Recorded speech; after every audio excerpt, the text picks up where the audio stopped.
So the Bombers used 44 players this year, and now that the season is over, I'm going to count them down from 44 to 1, analysing the performances of every single one of those players right now in this video. And the iron will, no one doubts the courage of the boys from Windy Hill. So before I get into looking at the performances of the 44 players who played football for the Bombers this year and analysing the prospects of the club going forward, we'll just quickly have a look at the 3 players that did not play senior football this year.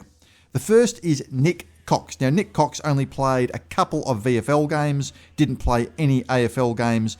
He has those concussion issues. He's still contracted, so he probably stays on the list unless someone wants him. And I don't think any other club would take on a trade with him, given his concussion history. He's obviously a top 10 draft pick, so we have a high investment in him. Look, I reckon the prospects of him playing again are probably 50-50.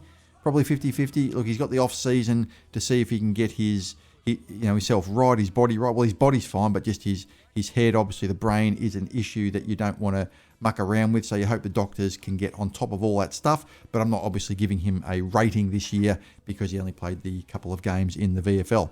The other 2 players who did not play this year are Alwyn Davey and Cale Girine.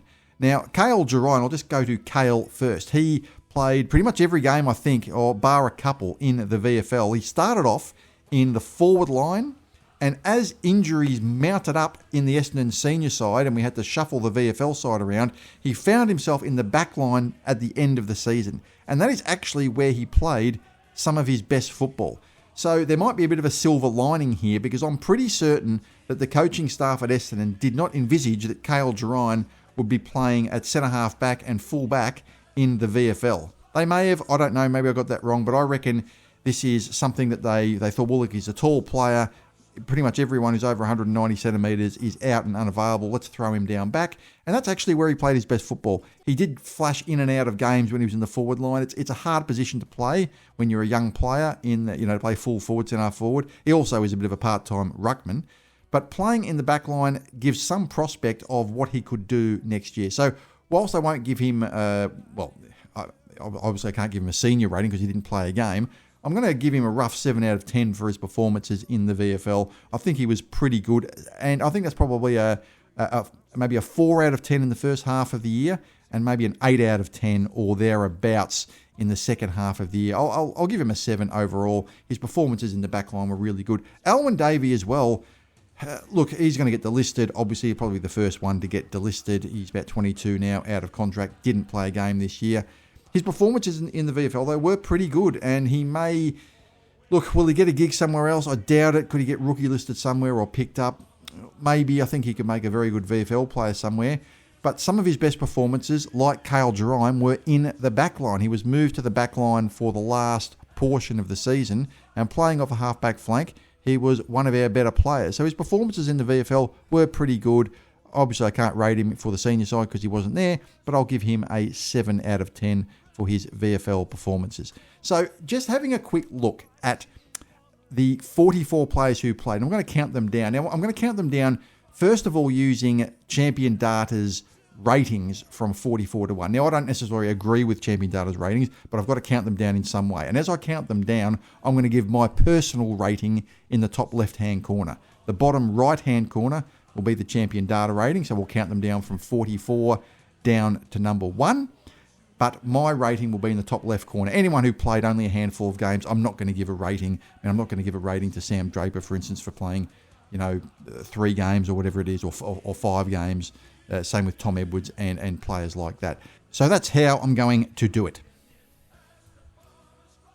So at number 44, we've got Tom Edwards. So I'm personally going to give Tom a no rating because it's not fair to rate him. He obviously did his knee at training, which was the start of the curse, wasn't it, for the club, really.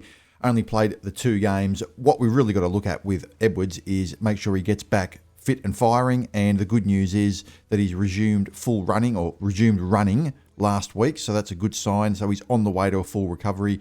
He did the injury, of course, very early in the year, so there's a chance he could be back for the start of next year. I see Tom Edwards competing with someone like a Liam McMahon for the same spot on the team. they could, if we have a full strength team, there's every chance those players could be in the reserves, kind of battling it out for an available spot in the seniors should a player get injured. I kind of see that's where his role is. So I'm personally going to give him an unrated, obviously, because he's only played the 2 games. Number 43, according to Champion Data, is Jaden Nguyen. Now, Jaden Nguyen, I'm going to rate him because he played 5 games, and I think he was good. I think he was a 6 out of 10. The reason he comes in at a low rating is because he's playing a lockdown role on a defender. He's not going to get a lot of the ball, so the statisticians, gurus, are not going to rate him particularly highly. But I love his aggression. He's a really nasty kind of player, and I mean that in a good way. And he showed a lot in the 5 games that he played that he can play a very, very important lockdown role, which could free up someone like an Andrew McGrath to move more into the midfield. So you can see his possessions there. Doesn't get a whole lot of it because that's not his role in the team. But I'm going to give him a pretty impressive 6 out of 10 from the 5 games that he has played.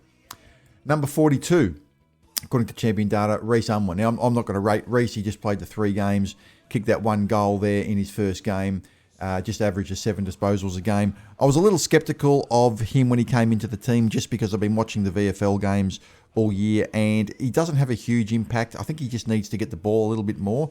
He basically got a game based on an impressive VFL game when he moved into the midfield and had over 20 possessions, which was easily the best game he played, but he just needs to get a little bit more of the ball. But I'm going to give him unrated, obviously, because he only played the 3 games. How do you rate someone that played 3 games? I don't think that's enough, but he's still got a lot of work to do next year, but he will be on the list pretty much for certain. Number 41 is Jai Menzie. I've given Jai a 4 out of 10. He was in and out of the team all year, played the 10 games, averaged about a goal a game, helped a little bit by the 3 goals he kicked in the last game against the Gold Coast. I think his time is numbered, though. I think he'll probably be delisted, given that he's out of contract. Look, someone like him, he probably needs to average, I reckon, 1.5 goals a game to really justify your spot in the team. It's not too bad. Averaging a goal a game is not too bad. But given that he spent half the year in the reserves, and I'm only really judging players based on what they achieved when they played sort of in the seniors. But that doesn't really count. If you're getting dropped, then obviously that affects your status. Someone that played 10 games because they got injured, like a Zach Reed, it's different to someone that played 10 games like Jai Menzie, who has played 10 games because a lot of those have been in the reserves. It's a different kind of way to analyse it. So Menzie really, I think, gets a 4 out of 10. He needs to hit the scoreboard more and impact more, in my opinion, and I suspect he will be delisted pretty soon. That looks the way his career's heading, and I wonder whether someone else will want him. I don't know, but I would suggest that these days at Essendon are now numbered. I'll give him a 4 out of 10. At number 40, according to Champion Data, is Oscar Smart. Now, Oscar Smart, I debated whether to give him a rating. I suppose 4 games is kind of the cut-off point. I'll give him a 3 out of 10. He didn't hit the scoreboard. He sprayed 3 or 4 shots on goal. He's playing as a small forward. When you do that, you really have to hit the scoreboard. It's not the only thing you have to do, of course. You got to put pressure acts on and all that sort of stuff. But look, well done to him for getting a spot on the list at the mid-season draft, but he didn't really have enough of an impact during the season in the 4 games he's played to, I think, justify a spot on the list next year, especially considering that Adam Swade will probably be playing as probably a high half forward or a forward 50 play next year when he comes in, perhaps Hussein El Achkar as well, and the further development of Kako. It'll be hard for Smart. I gave him, I considered giving him an unrating just because he only played the 4 games. I decided to give him a 3.5 out of 10. Let me know, everyone, if you agree or disagree with these ratings, by the way, and what you think. Number 39, according to Champion Data, is Archer Day Wicks. I give him a 3 out of 10. Struggles to impact games, I think. Doesn't get a lot of the ball. He even struggled at VFL level, went back to VFL level and was kind of invisible there for a while. He just doesn't impact games. He's got a pretty good skill set and he's a good size player. They call him an old-fashioned footballer just in the way he looks and plays, but he's still got a lot of work to do, I think. And I've given him, from 5 games, a 3.5 out of 10. He just needs to impact the game more. Luaman Lual. Well done to Luaman. Got into the team in, I believe it was the Carlton game mid-season, the King's Birthday Eve game. Played 12 games, averaged 8.6 disposals, 2 contested possessions, 3 marks, and kicked an average of 0.3 goals a game, or 1 goal every 3 games. So he ended up with 4 goals for the year. I thought he was serviceable, playing mainly on the wing. Didn't have a huge impact. I thought there were times where perhaps he could have lost his spot on the team, and Sardar Hooley, who was playing in the reserves, and I thought playing probably better football, could have potentially ascended to replace him. So he had a solid season, but I'll give him a 4.5 out of 10. He is out of contract, so he is one of those players that's kind of going to be in limbo at the moment. He's got pretty good skills. I think his effort and tackling is something that really stood out to me, but just that impact on games, I think that just that's one of the things that a lot of these players have, is they tend to flash in and out of games and not have huge impact on games. I thought he just needed to get a little bit more of the game. Averaging 9 disposals a game is probably not enough to justify anything more than a rating of, in my opinion, a 4.5. Number 37, according to Champion Data, Harrison Jones. Now, when I look at Harrison Jones, what I see is someone that needs to bulk up more. Whenever I look at Geelong's players, someone like a similar size player like a Neil, their full forward, right? Shannon Neil. And I look at someone like him and Harrison Jones as kind of drafted similar, drafted as full forwards. And I look at Shannon Neil, and the guy's got massive arms. All the Geelong players look 3 times as big as our players. Now, for a player that has been playing on the wing but is nominally recruited as a forward, I think Harrison Jones needs to bulk up and get in the gym and really, really get some definition in his arms and upper body. That is the biggest thing I think he needs to do. Obviously, nasty injury. He'll recover from that ankle, bit of a really nasty rolled ankle. He played a couple of good games on the wing in the pre-season, but it really didn't translate. Even when he was out there before the injury, he wasn't really playing all that well, and there was talks that he could get dropped. So I give him a 4 out of 10. My view is he needs to get in the gym over the summer, and that will make him a better player. Champion Data rates him at 37. I give him a 4. Sardar Hooley. Well, his stats are a little bit down because he did start quite a few games as the sub, so you've got to take that into account. He was pretty good. If you remember the first game that he played, he came on and had an impact straight away off the sub and off the bench. Only 11 disposals a game, 2.9 contested possessions, only kicked the 1 goal for the year. In and out of the team, spent quite half the games he played, a little over half the games he played were in the reserves. He had a little bit of a hamstring injury halfway through the year, which kept him out for 2 or 3 games. I give him a 4.5 out of 10. He'll have a spot on the list next year. He just needs to keep improving and add that run and dash to the team. But at the moment, I can't give him anything more than a 4.5. Lewis Hayes only played the 1 game. Champion Data had him at rank 35. You can take that for what you want. Only 1 game. I'm not going to give him a rating for obvious reasons. We just need to get him back on the park next year. I see him as a really, really important defender who was playing fantastic football in the VFL. And I think when he gets back into the team, he will be a key defender for us. You look at our 3 key defenders as sort of Reid, Ridley and Mackay. I think he could possibly go ahead of Mackay based on what I've seen of him. Just depends on how he recovers from that injury. So obviously I'm giving him unrated because he just played the 1 game. Angus Clark is the 34th player according to Champion Data. I give him a 6.5 out of 10. I thought he had a really good year. 14 games, 15 disposals, 4 contested possessions, kicked those couple of goals in his first game against Richmond. Pretty versatile kind of player as well. And he plays tall. He's actually surprisingly tall when you look at him. He looks pretty durable. Didn't really get hurt during the year either.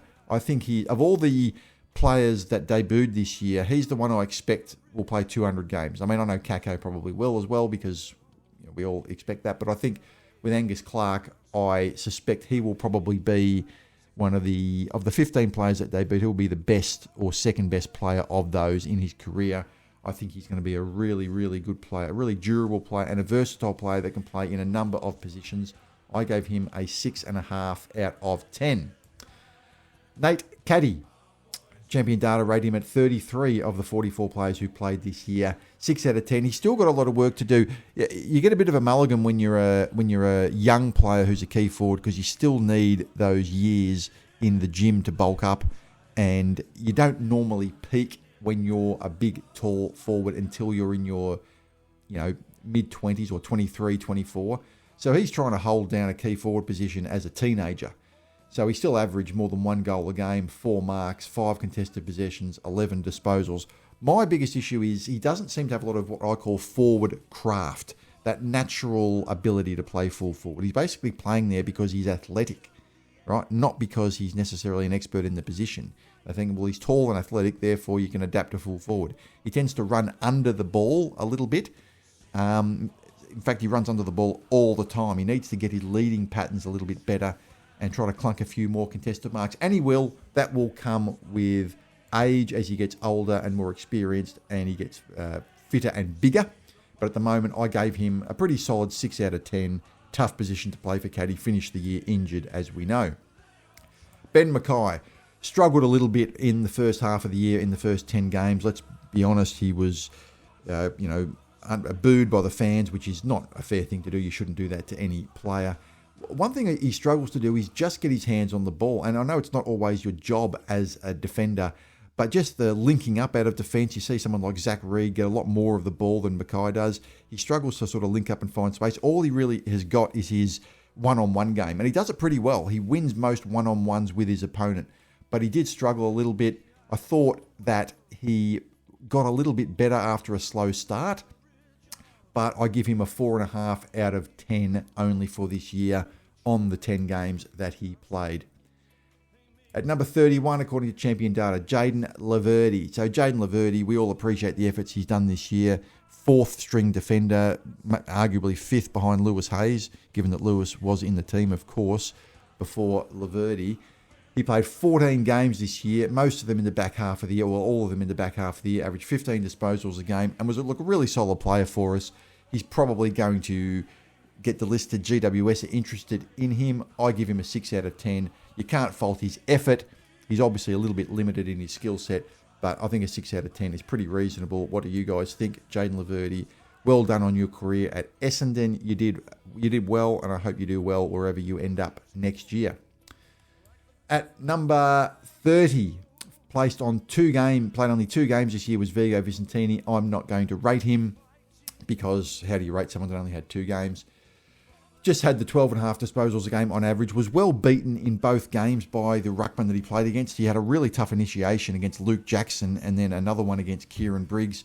I think he just needs to get in the gym, and which is what he'll do. Obviously, when you're a ruckman and you're young, you just have to get those miles into your body and into your upper body so you can compete with the big boys. It's different when you're a midfielder. When you're a midfielder, yes, you're not always at your best when you're young, and you get better when you get into your mid-20s, as does everyone. But your skill set is pretty much defined as a midfielder straight away, your strengths and weaknesses. As a ruckman, you really do rely on your strengths and building up your body, and you can only do that after 3 or 4 pre-seasons in the gym. And he's not quite ready yet, so I'm not going to give him a rating, but hopefully he will be a valuable player for us in the years ahead. He certainly shows potential. 29, I got Zach Johnson.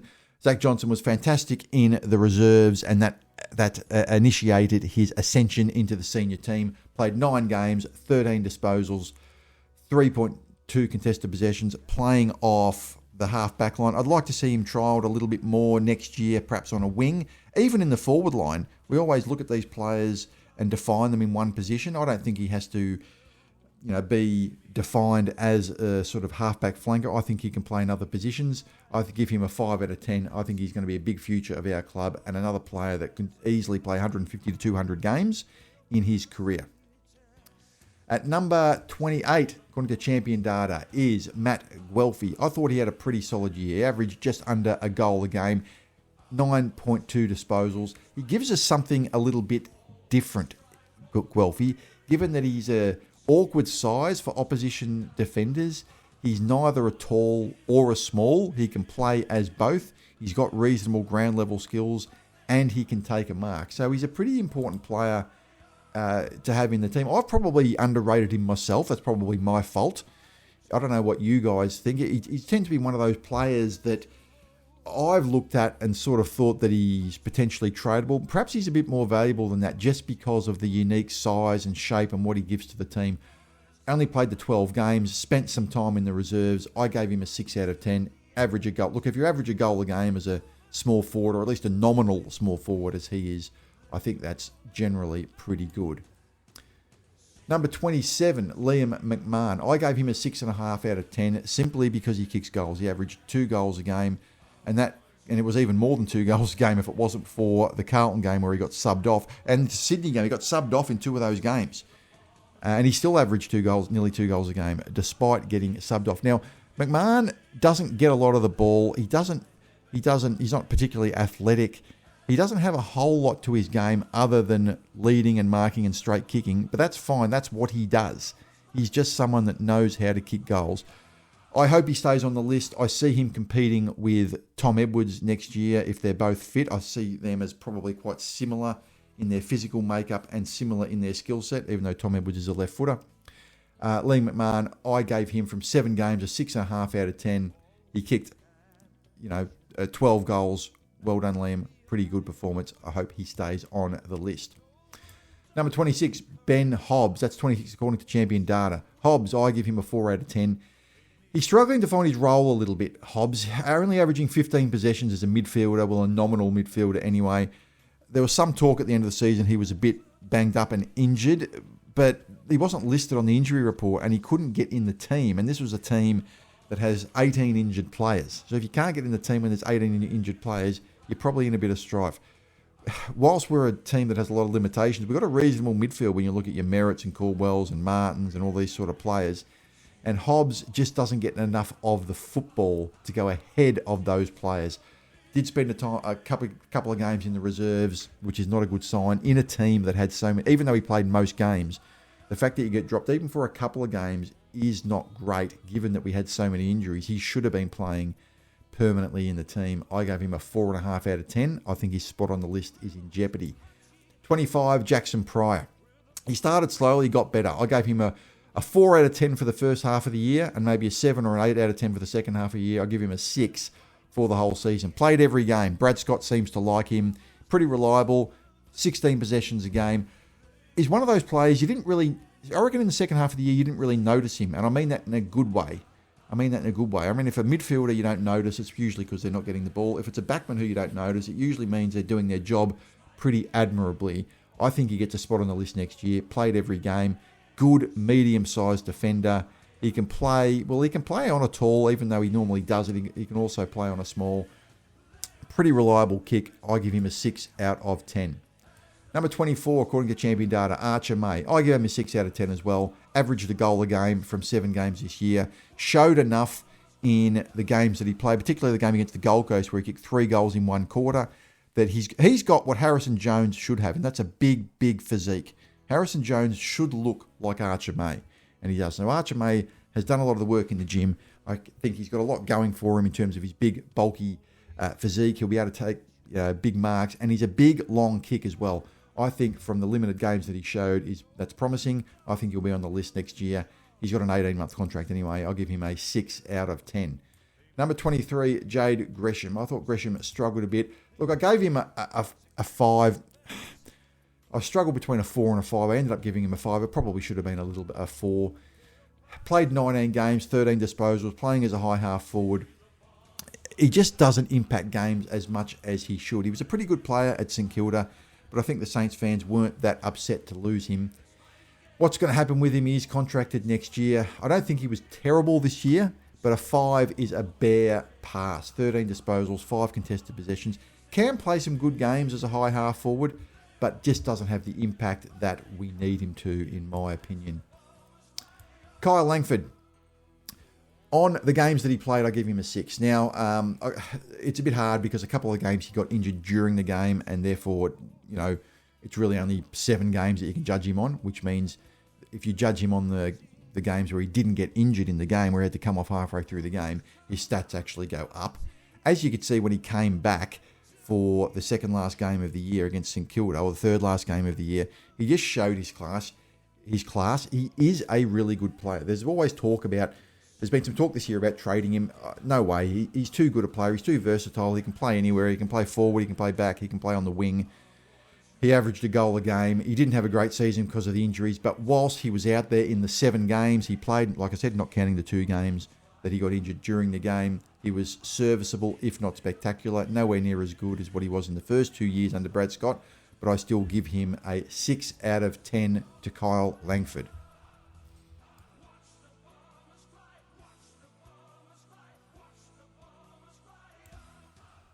So Jordan Ridley, surprisingly, only gets rated at number 21. Now, remember, this is rated just on the games that he's played. It's not taking into account injuries or anything like that. It's just his on-field output for the games that he's played. I would have thought he'd be, top 10 or something like that, but only comes up at number 21. I thought the games he did play, he was pretty solid. He is a good defender, as we know.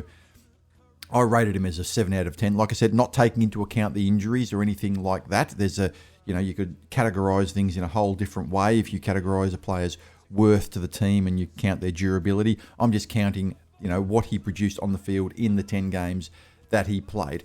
And the most important thing, obviously, going forward with Jordan is to get his body right. Maybe you'll never get right. He's only played 100 out of a possible 200 games, but we know at his best, he's very good. We just need the new medical staff and the high performance team to get him and the other players right, because he's a very, very important part of the team. I rated him as a 7 out of 10 this year on the games that he actually was out there. Archie Perkins comes up with champion data at number 20. He does get a lot of flack, Archie. He does have talent. He will, I think, almost certainly stay on the list. You would entertain a trade. Of course, you'd listen to something that was offered from another club. But he does flash in and out of games, but he shows enough in the good things that he does do, the few good things that he does do each game, that he's worth persisting with and trying to get right. He did get dropped at one point towards the end of the season to the reserves, played the 21 games, 14 disposals, 5 contested possessions, averaged about a goal a game. Those are the kind of numbers that are worthy of being an AFL player, right? But we just want a bit more from him, because he was a top 10 draft pick. Maybe he'll produce that. Maybe he'll have a season where he explodes. I hope so. I give him a 5 out of 10 this year on what he has shown. Let's hope he can improve on that next year.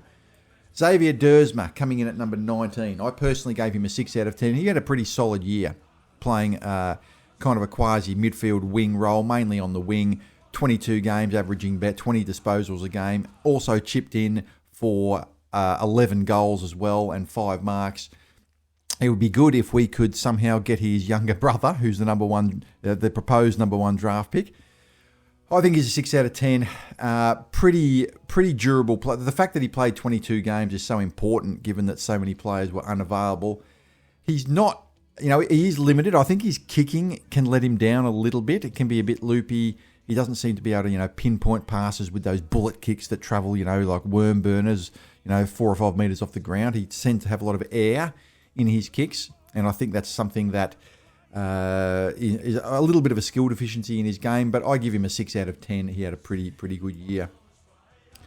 Lachlan Blackiston came into the club halfway during the year, played 1 reserves game, might have been 1 or 2 reserves games. I think it might have only been 1, and then was immediately selected to play in the senior team, where he stayed until the end of the year. Played 11 games as a backman mainly, where he had never played in the back line before. He was selected from the mid-season draft as a ruckman, so durable, played every game. He's got that versatility that we're looking for, that he can play dual positions now, given the status that we're not sure of Goldstein and Draper for next year. He could very, very well play ruck next year. That's why I think he will stay on the list, because of his dual position status. He is limited a little bit, doesn't bite off more than he can chew, but given that he played in a position that he was not familiar with and held it down pretty well considering the circumstances of the injury problems that we were facing, I think he did really well, and I'll give him a 5.5 out of 10.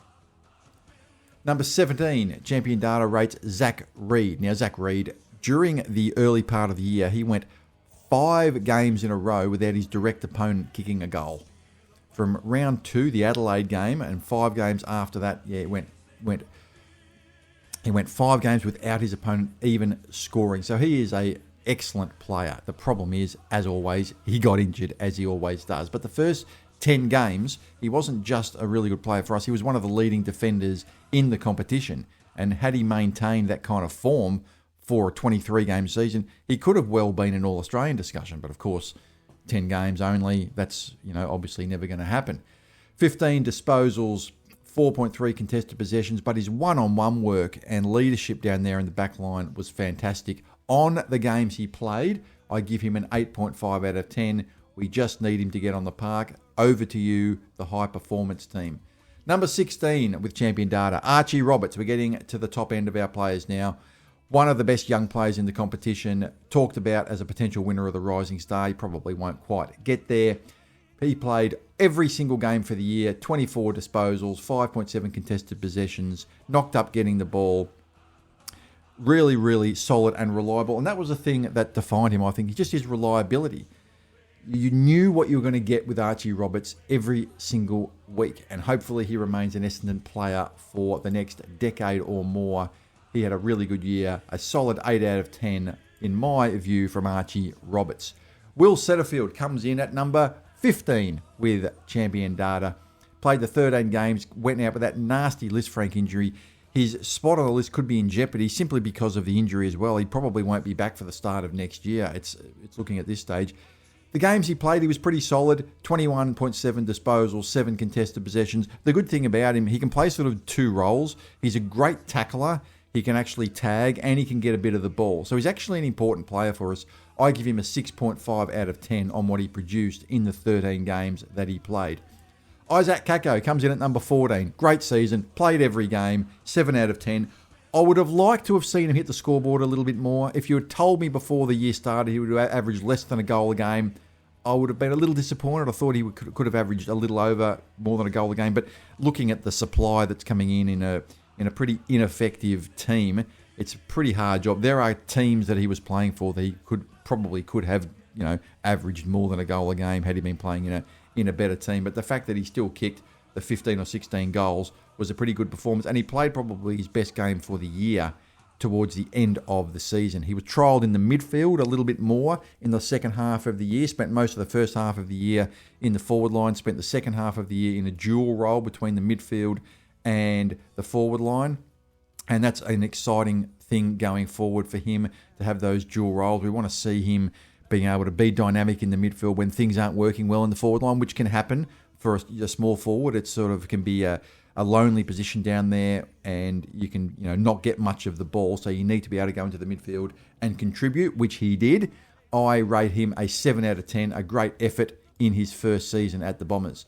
Number 13, Peter Wright. He had a really good year. I was sceptical at the start of the year about his role in the team, but due to injuries, he obviously was able to get into the team, and there was no prospect of him really getting dropped given the lack of tall players that we had.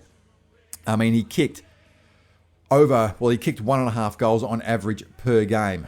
Over 30 goals.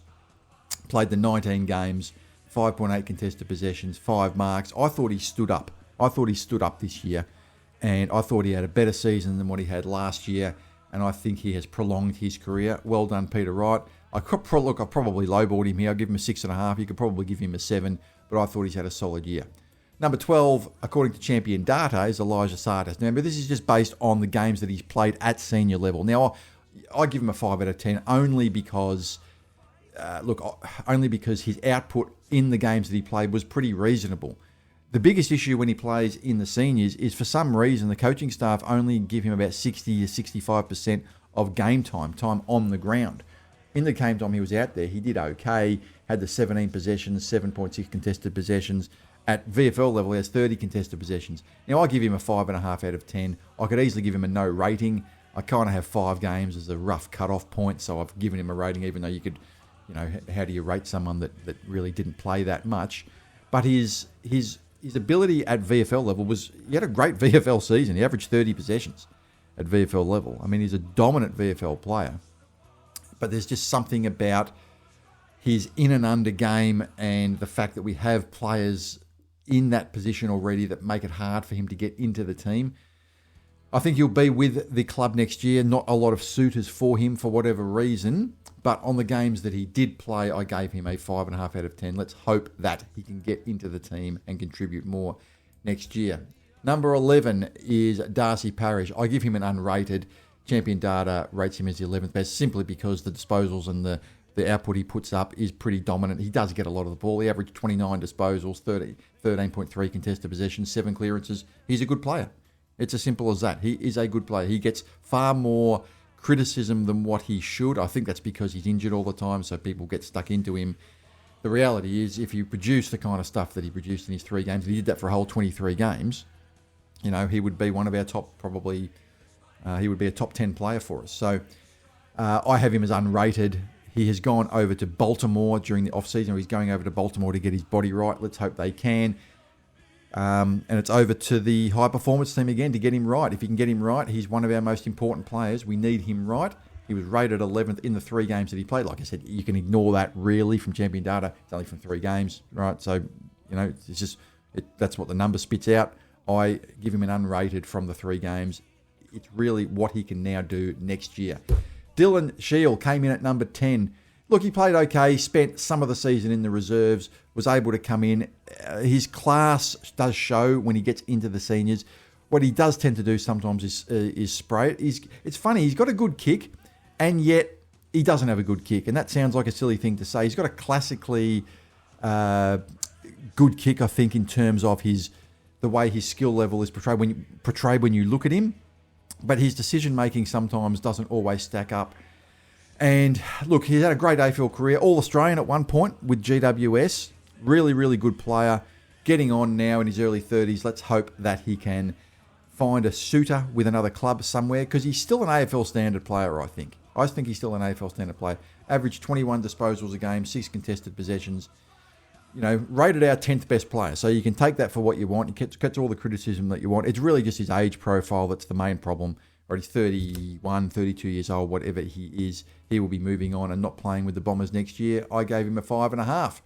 Todd Goldstein, who wouldn't have played this year, I don't think, had we not had the injuries, played really well. 16 games, averaged 26 hit-outs, 6 contested possessions. Not as good as what he was when he was at his best in the days at the Kangaroos, of course, we know that. But he just worked his butt off all day in the games that he played. And we needed him. We absolutely needed him. And we needed his leadership and his experience out there. I gave him a 6.5 out of 10. Number 8, Andrew McGrath. I give him a 7 out of 10. He is one of our most maligned players simply because he was a number 1 draft pick. I've said it before. If he was picked at 55 and was producing what he produces, he wouldn't get criticised. He's one of our leaders. He turns up every single week. He does a job every single week. He's disciplined. Early in the season, he was doing lockdown roles. He did a great one on Anzac Day against Bobby Hill.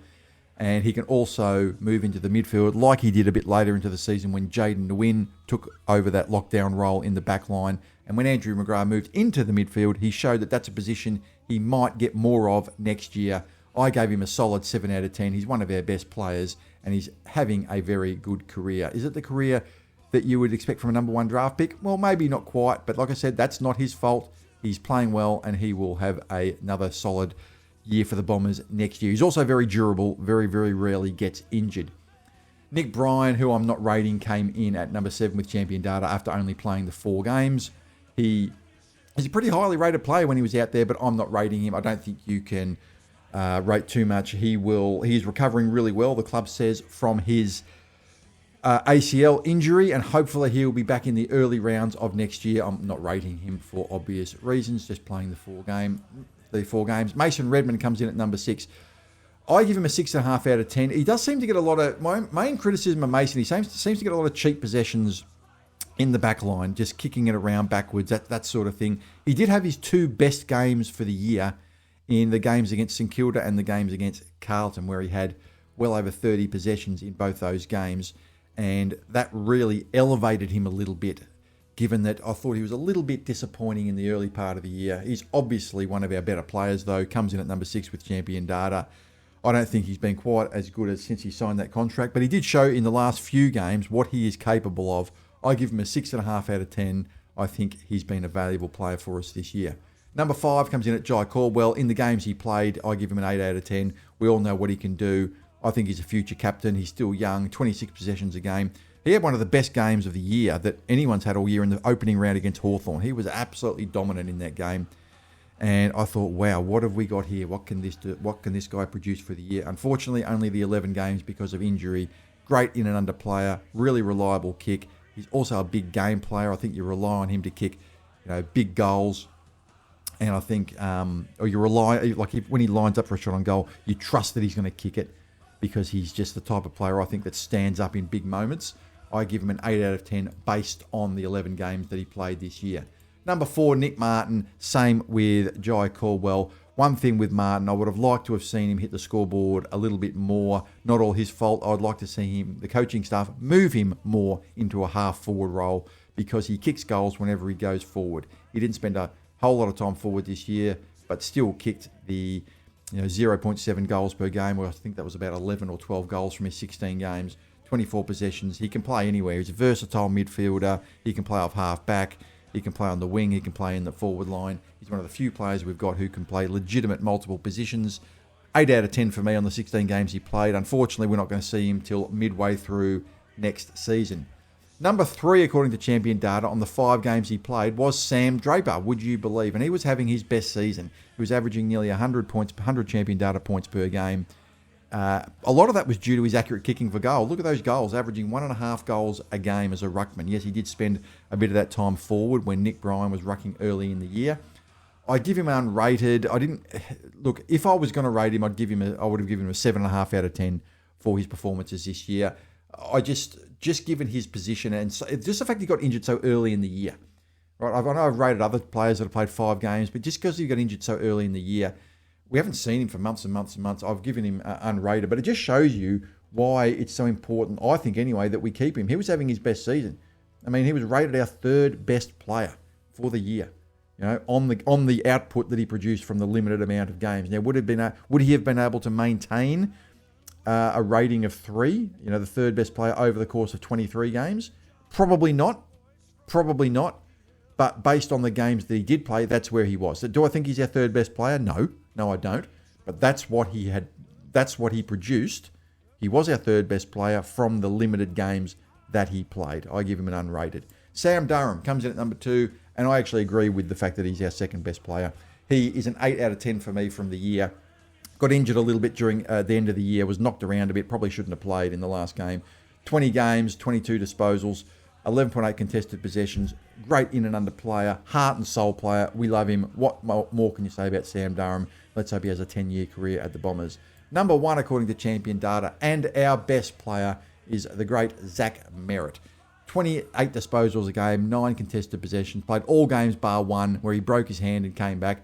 The one thing I'd like to see him elevate his game is just, if he could average a goal a game, that would top him off as a great player. If he could just average a goal a game. I reckon that's what the really, really good midfielders do, is they hit the scoreboard. He only scored the 10 goals from 22 games. If he could just hit the scoreboard and score a goal a game, that would really top him off. But we all know how good Zach Merritt is. I don't need to go too much more into it. We love him and we hope he stays at the Bombers. So I'm going to leave it there, everybody. What do you think of the player ratings for the year? Counted down from 44 to 1. Now, I've given my own ratings. I don't always agree with the Champion Data ratings. What do you think? Please let me know.